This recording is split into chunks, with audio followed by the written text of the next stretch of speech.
But answers have been slow to come. And a detective who worked the case believes he knows why.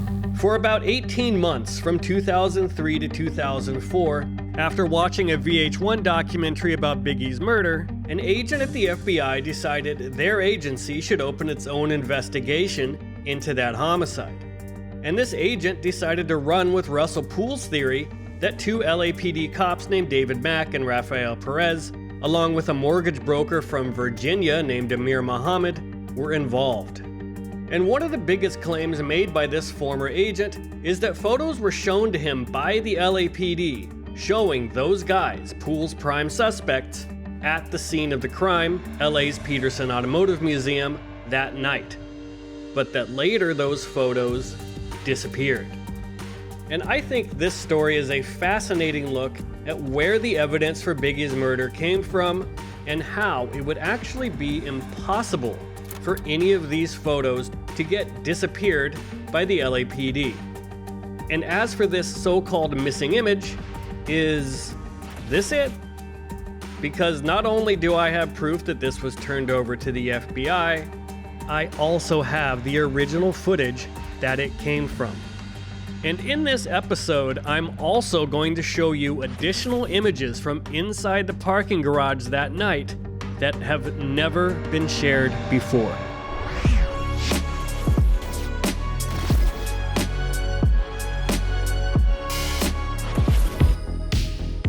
So first, here's the allegation. On both a podcast and in an article with the Daily Beast, a former FBI agent named Phil Carson alleged that key evidentiary photographs were missing from the LAPD's case files, and that they were from the night of the Biggie homicide at the Peterson Automotive Museum. According to his podcast, photographs including images of Amir Muhammad and David Mack and Rafael Perez were apparently shown to him by detectives at the LAPD, but he claims he wasn't allowed to make copies of them. And Puffy's former valet/bodyguard, Gene Deal, has also claimed that detectives showed him a photo, supposedly of a guy in a bow tie in the garage that night, which I'll get into here later.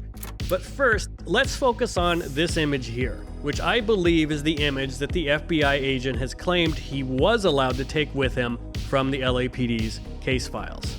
I am very confident that this is the image that was given to him, because in the files for LAPD Detective Katz, he wrote on September 10th, 2004 that he met with Phil Carson and another FBI agent, that they reviewed the case files, and that those agents were given a copy of the security camera surveillance dated 3/8/97, time code 105357, which is the time code burned into this image. And I assume Carson was interested in this shot because one of the individuals in it appears to be wearing a suit and possibly a bow tie. And witness accounts of the shooter had claimed he was also dressed in a suit and bow tie, like this statement from Biggie's driver. He had on a jacket, like a bow tie jacket. Like it looked like a suit to you? Yeah. So there's several concerns about the person in this image, potentially being the shooter. One issue is that his suit appears to be too dark. The individual that Puffy's valet/bodyguard Gene Deal claims he saw in the parking garage the night of the murder was wearing a blue jacket, described as medium blue. He had a bluish green tie on, bow tie on, white shirt, a blue suit. What color blue? Like dark, light? No, it wasn't dark. It was like it was. It's not real dark. Something like that. But a little light. Medium blue. Yeah.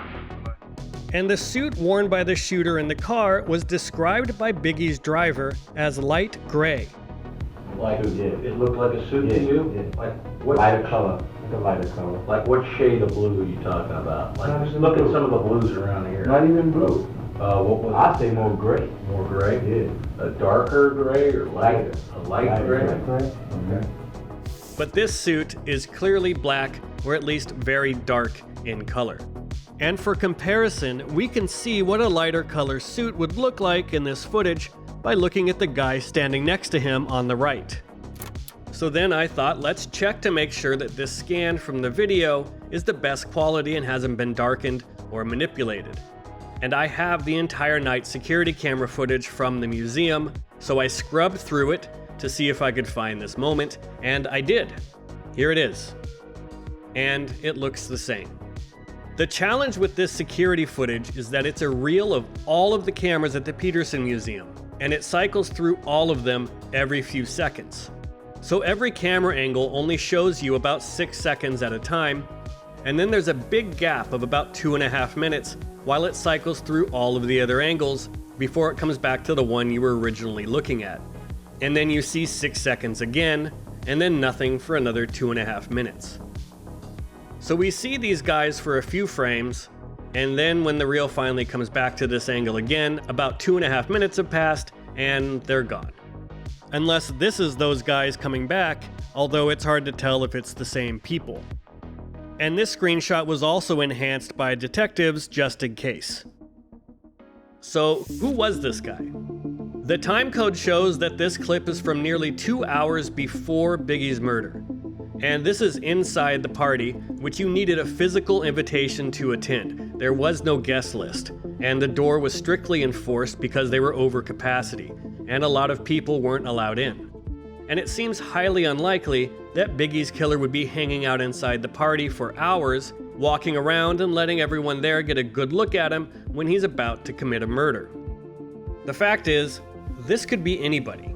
It could have been another member of the Nation of Islam who was providing private security that night, which we know was happening. One security guard working the party even told detectives he spoke with 2 Muslims who were there, who told him they'd provided security at the Soul Train Awards the night before, and were at the Peterson doing security for celebrities staying at a nearby hotel. And one of them was even wearing a blue suit. Did you see anybody with a bow tie? I mean, there were Muslims there. Really? One of them had on like an electric blue suit. So they said they had done so far. Yeah, they were doing security on the Soul Train Award and at the hotel that a lot of celebrities were staying at, the Nico. At the Nico? 2 of Biggie's close friends who were with him that night also claimed that they saw Nation of Islam guys doing security at the museum. During the course of the evening there, did you see any Muslims with that security? Yeah, there was some Muslims out there. Was it? They were doing security for the place, For who? for the vibe party. The FOY was security there. Not the Fruit of Islam, that's the FOY people. That night, did you, at the vibe party at the museum, did you see any Muslims? How many did you see? Whole bunch. Whole bunch? Yeah.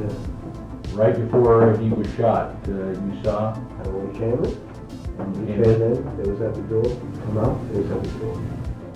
It's also possible that this isn't a bow tie at all, but just video artifacting, a shadow, or some other design feature on this person's shirt.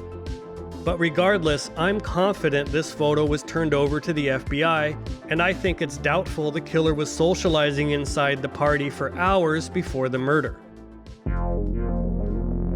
But it seems like this former FBI agent may have also claimed that there were additional photos of Amir and Poole's other suspects at the Peterson Automotive Museum the night of the murder that he claims also disappeared after they were first shown to him by the LAPD.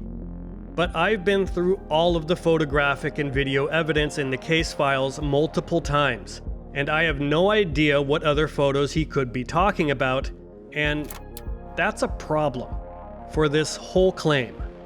And that's because the LAPD couldn't make photos just disappear because they weren't the LAPD's photos to destroy. The night of the vibe party, there were 3 people who were hired to cover the event. 2 professional photographers hired by the event organizers, and a videographer hired by the DJ who was playing the party. And all 3 of their names are in the case files, and I have been in contact with all of them because I licensed their work for my documentary Murder Rap back in 2015. And this is the issue for this supposed disappearing photos claim. These photographers still have the original photos. And the same thing goes for the museum's CCTV footage and the video taken across the street by tourists from Houston. So how do you destroy evidence when you only have a copy of it and the originals are still privately owned. And Gene Deal, who was Puffy's former valet/bodyguard, who was there that night, has also claimed that detectives showed him a photo of Amir Muhammad or someone in a suit at the scene in the parking garage, standing near Puffy and himself, Gene Deal, but that the man's face was blurred. And of course, they all claim that this photo has also mysteriously gone missing. And more recently, I believe Gene Deal has described this image he saw, supposedly showing his confrontation with a guy in a bow tie in the parking garage, as actually looking like it may have come from a security camera, which to me means it's possible that he was talking about this image again. With the big pillars and cars in this shot, it could have been mistaken or misremembered over the years as being inside a parking garage. And I've been through all of the security footage in the garage, and you never see anyone from Bad Boy or their rented Suburbans on the footage, nor anyone who looks like they're in a suit and bow tie. And we do have to remember that we're going off the memories of photos that people claim they saw over 20 years ago. But whether it was this security video screenshot or some other image, I believe that whatever they think they were shown, those images are still here in the case files. And that brings us to some other images that witnesses were shown that I don't believe have ever been made public before. In one of my first ever deep dive episodes, which was about the rumor that police or federal agents had Biggie's entourage under surveillance the night of his murder, I argued that this was likely the result of confusion caused by detectives showing witnesses both photos from the party that night and screenshots from videos like the CCTV footage and the tourist video from across the street, which could easily be mistaken for surveillance photos. Well, these aren't the only video screenshots that were shown to witnesses. There is another home video from that night, which I showed a few seconds of a few episodes back in episode 31, about the other shooting that occurred outside the party that night. And I've gone through this home video multiple times looking for anyone in a bow tie or the other suspicious subject in the striped shirt, but unfortunately this video was filmed from the eastern half of the parking garage at the Peterson Museum, which was away from Fairfax Avenue, which is the area where those people were supposedly spotted.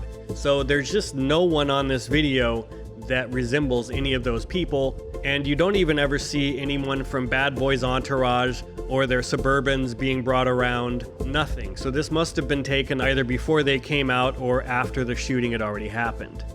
However, detectives still took screenshots from this video and showed them to witnesses, and those screenshots are still in the case files. These are them. So it's possible that one of these images has been mistaken or misremembered as showing Russell Poole's suspects. And then there's the third and final dispute that I have with this claim that the LAPD supposedly had a photo of Russell Poole's prime suspects at the scene of the crime. Why didn't Russell Poole have them? These were his case files too, 6 years before this FBI agent came along. We can see here in the chronological record for the original detectives on the Biggie case that within a week of Biggie's murder, detectives had the names of both professional photographers, and Vibe magazine was also cooperating with them fully and sent photos from the party to detectives. So weeks before robbery homicide, including Russell Poole, ever took over the case, the LAPD already had these photos. And apparently still had them 7 years later when this FBI agent claims he saw them before they supposedly disappeared. And we know that in those intervening years, Russell Poole took case files with him when he quit the LAPD, because he shared files with journalists and other people that he worked with, starting with the LA Times in 1999. So are we to believe that Russell Poole didn't take photos from his investigation that showed his prime suspects at the scene of the crime? One of those photos would have been on the cover of the Randall Sullivan book Labyrinth, about Poole's theory, and it would have been on the poster for Nick Broomfield's documentary, Biggie and Tupac. It would have been the first thing that Poole showed people. It'd be like finding a photo showing 3 of the 4 guys who were allegedly involved in Tupac's murder all standing together. You know, like this. And if the LAPD was trying to cover this up, would their lead detective on the case in 2004, after Poole's theory had gained a ton of publicity thanks to the Labyrinth book and the Biggie and Tupac documentary by Nick Broomfield had both come out, and then shown photos of those guys to an FBI agent who had already communicated that he was pursuing Poole's theory based on a VH1 documentary about the case that he watched? If the LAPD was covering things up, why were they flying around the country supposedly showing these photos to witnesses and letting the FBI see them? The whole thing defies logic.